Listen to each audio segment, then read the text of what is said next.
আহা আজি এ বসন্তে এত ফুল ফোটে, এত বাঁশি বাজে, এত পাখি গায়। সখী হৃদয় কুসুম কোমল, কার অনাদরে আজি ঝরে যায়।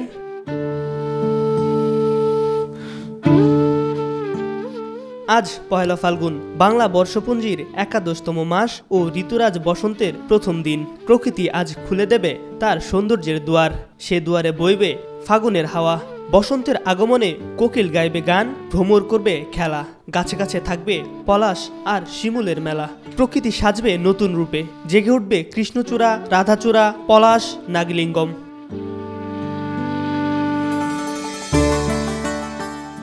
ফুল ফোটার পুলকিত এই দিনে বন বনান্তে কাননে কাননে পরিজাতে রঙের কোলাহলে ভরে উঠেছে চারপাশ।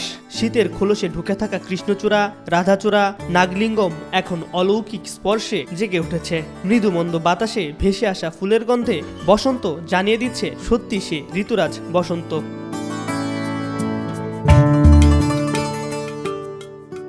শীতের বিদায়ে আছে কিছুটা বিষাদও। সে বিষাদ দেখা যায় প্রেমিকহীন কোনো তরুণের চেহারাতেও, কিংবা মেলে সঙ্গীহীন সে একাকী তরুণের উদাস চোখে। কোনো সাহিত্যিক বসন্তকে আখ্যা দিয়েছেন বিচ্ছেদের ঋতু হিসেবে, কোনো কবি বসন্তকে দেখছেন ভালোবাসার ঋতু হিসেবে, আবার কেউ বসন্তকে অভিহিত করেছেন আগ্রাসী ঋতু হিসেবে। কিন্তু সবখানেই রয়েছে বসন্ত বন্দনা, তা যে রূপেই হোক না কেন। তাই সুভাষ মুখোপাধ্যায় লিখেছেন, ফুল ফুটুক আর না ফুটুক আজ বসন্ত।